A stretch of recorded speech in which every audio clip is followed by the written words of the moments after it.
I have another story to tell you today. This one is about a crime in which nature, not man, trapped a murderer. Do you want to hear it?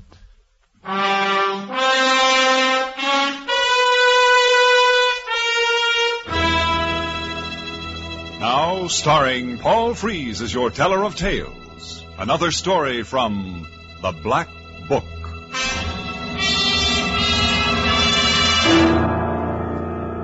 Yes, from the world's most fabulous collection of strange and unusual stories, The Black Book, I've selected a story by Nelson Bond. He calls it On Schedule.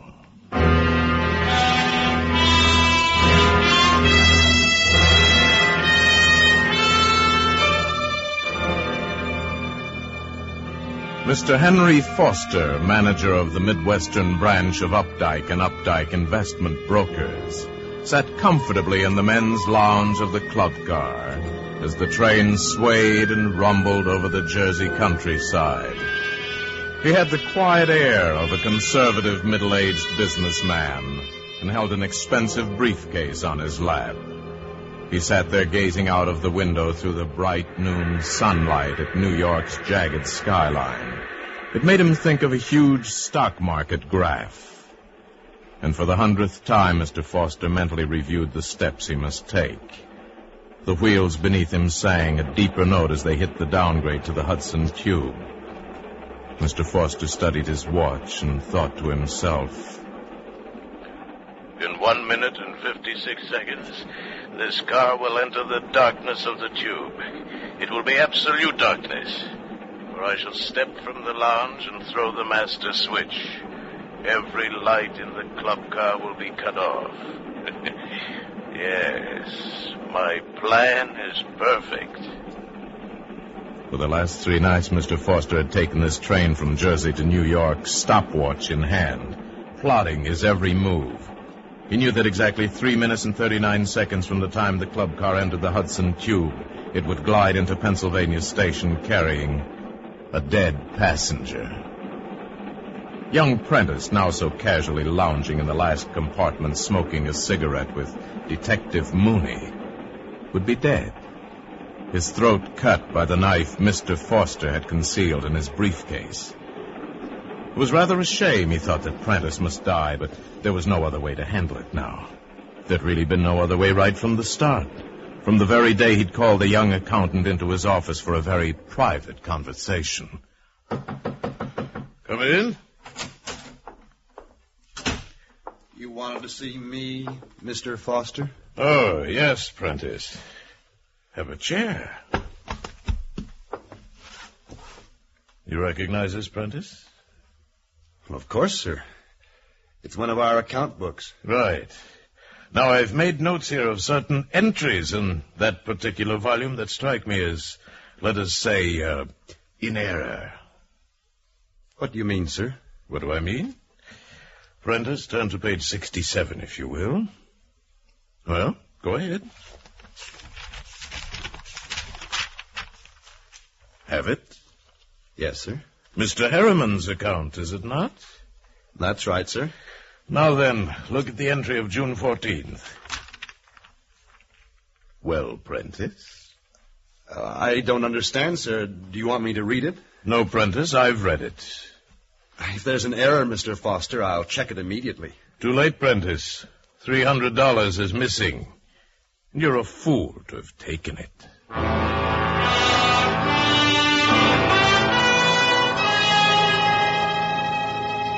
Mr. Foster sat back and waited for the young man to deny everything, or at least to think up some kind of an excuse for having doctored the firm's books. But Prentice did neither. In fact, it almost seemed to Mr. Foster that he was smiling, and this he was unprepared for. If you'll agree not to press charges, Mr. Foster, I'll pay back the money as soon as possible. "Prentice, I had entertained rather high hopes for you. Seems a pity. And all for a mere $300. May I go now, sir? You'll resign, Prentice, but yes, you may pay back the money. And at least remember that if you must steal, Prentice, make it big, worthwhile. I'll stay down tonight if I may and clean up the work on my desk. If you like. Goodbye, Prentice. Goodbye, sir.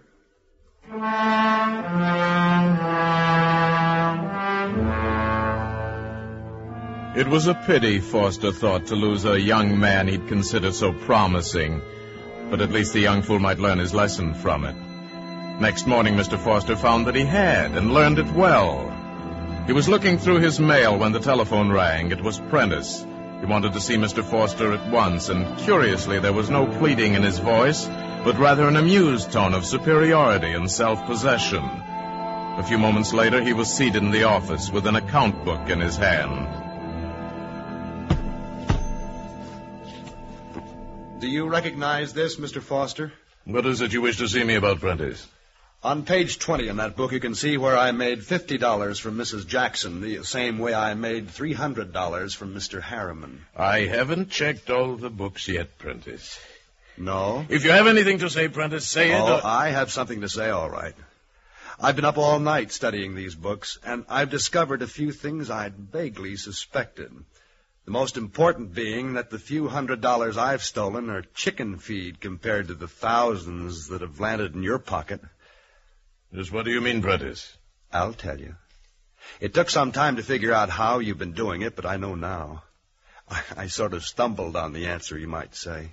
I've heard just about enough, Prentice. Not yet you haven't. Here's how it works. A client phones in to sell a certain stock. Now, this order must have your okay first. And when it reaches your desk...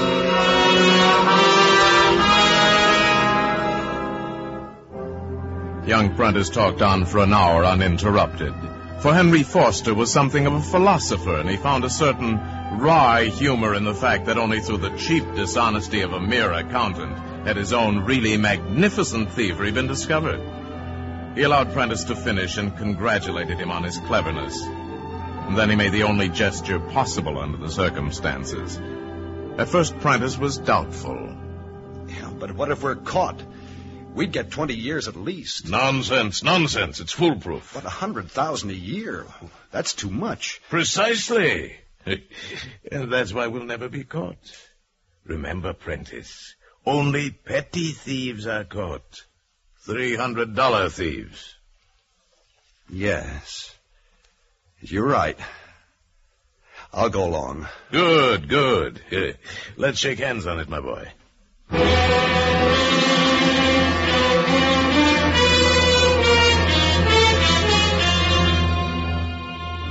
It was a strange partnership. The callow youth and the staid executive, both of them thieves. But even so, it went well for a few months until suddenly lightning struck. Mr. Foster was in his office when he heard about it. Yes? Listen, Foster. I'm at the corner in a phone booth. Ran out as soon as they came in. What? Who came in? The home office auditors, 3 of them. They just walked into the office, unannounced as usual. Now you listen to me, Prentice. Yeah. Stop your sniveling and be a man. Now, they can't discover a thing. Not a thing, unless you give it away with your foolishness. But they'll suspect something. I'm sure of it. Shut up and get back to your office. Do you hear me? All right. But I'm scared.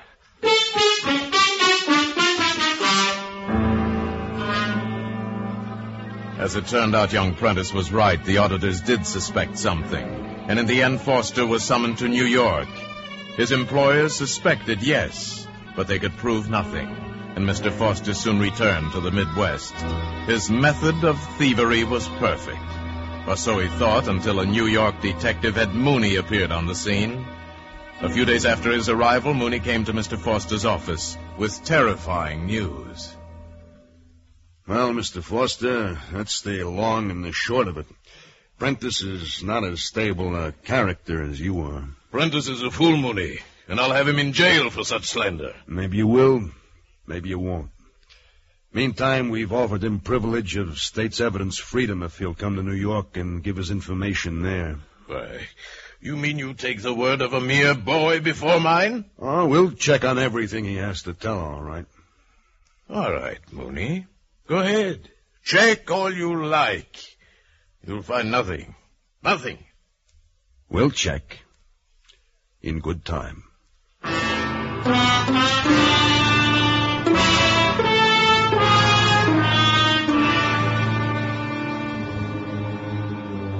And so it was that young Prentice must die. Detective Mooney was assigned to bring him east, and he was seated beside him now in the compartment at the end of the club car. For the last time, Mr. Foster looked at his watch. In 10 seconds, the car would enter the blackness of the Hudson Tube. He rose and stepped out into the narrow aisle. His hand found the light switch and jerked it down, plunging the car into complete darkness. Then he moved through the startled passengers to Prentice's compartment. This, too, he'd rehearsed the night before. 17 strides to the end of the aisle. 1 minute and 3/4 in all to reach the compartment. And a split second to plunge the silencing knife into Prentice. That left 2 full minutes to race up to the car in front. Then the train would be at Pennsylvania Station. Before anything could be done, Foster would be lost in the streets of New York. 15 steps. 16. 17. He turned now and opened the compartment door. His outstretched hand found the tweed-clad figure of Prentice. What? The knife blade stabbed and twisted. And then suddenly... sunlight! Fierce and brilliant sunlight flooding the car, revealing everything. Prentice's horrified and gasping face. Foster, knife in hand, and Detective Mooney with a gun already half out of his pocket. Utterly bewildered, Foster jumped back, and the sunlight vanished as quickly as it came. He turned down the corridor just as Mooney fired.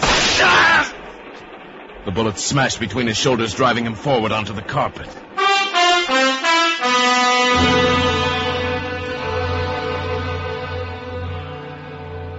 Mr. Foster came to for a moment just as the train was grinding to a stop at the station platform. 2 thick-soled brogans that were Mooney stood like walls close to his eyes as he lay there on the floor of the club car. The fool. The pitiful, murdering fool. If he lives, he'll get the chair for this. You know, it's funny how it timed out. So's he stabbed Prentice just as we hit the light of the air shaft.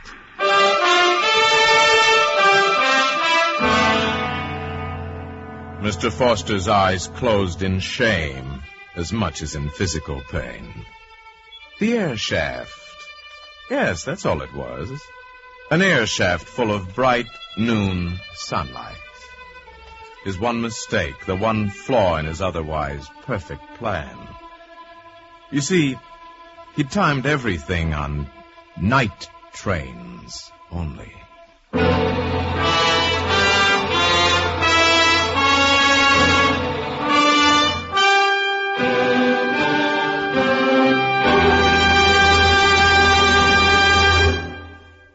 The Black Book stars Paul Frees as your teller of tales, assisted today by the noted Hollywood actor John Daner.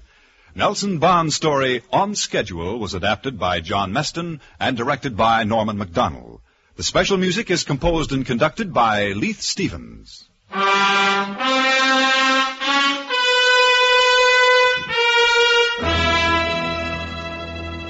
Next week, I'll have another story for you from the Black Book.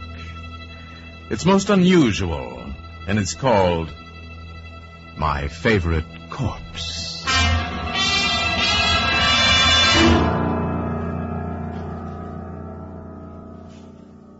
Tonight, Playhouse on Broadway brings you the big finals of its intercollegiate acting competition.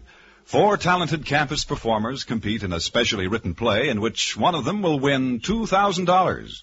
Don't miss this dramatic program tonight on most of these same CBS radio stations. Clarence Cassell speaking.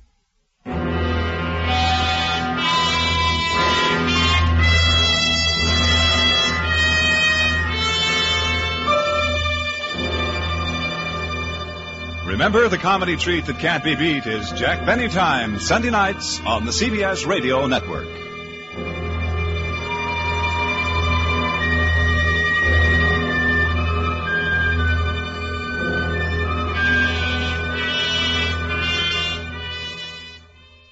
Well, we have a little bit of time left, and earlier I had mentioned a series called Studio X, in which Paul Frees performs all of the voices.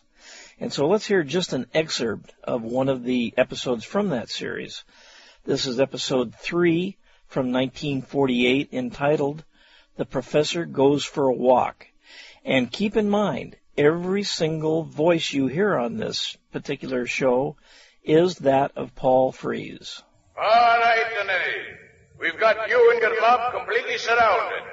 Are you coming out peacefully, or do we have to blast you out? For an answer, Captain Murphy of the 63rd Precinct received a withering flame of machine gun fire from a second-story window. His police squad ducked behind bulletproof cars and armored cycles. With swift movements of shuffling feet, Professor Cosmo Jones sidled up to Murphy. Pardon me, Captain, but may I suggest that I be allowed to intercede? The big policeman turned around and his face twisted in a mixed picture of surprise and rage. So, it's you again, Cosmo Jones, you little mouse. Now listen, will you go home and crawl under the bed before you get hurt? These guys are killers. He turned toward the police car's microphone. All right, mate. Let them have it.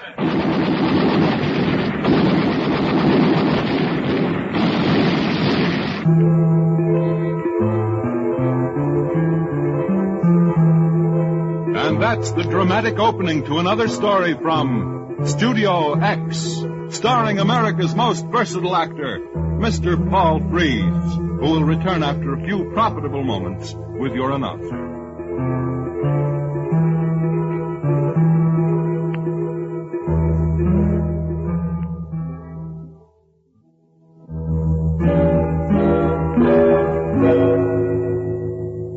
And here is your star of Studio X, Mr. Paul Frees.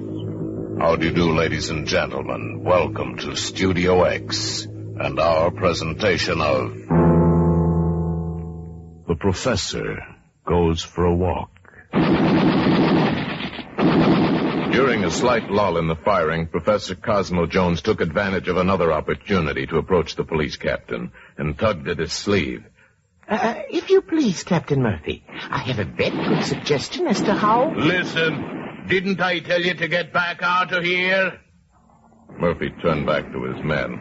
Cosmo reached up and tapped him on the shoulder. I'm quite sure that if you'll just listen... The captain went livid with rage and choked up. And from then on, the police did everything to get Cosmo out of the way. They pushed him around. They jostled him aside. Meanwhile, the battle carried on with Murphy directing hostilities toward the hoodlum hideout and shaking himself free from the professor who constantly tugged at his coat. Finally, it was the little fellow himself who gave up in disgust.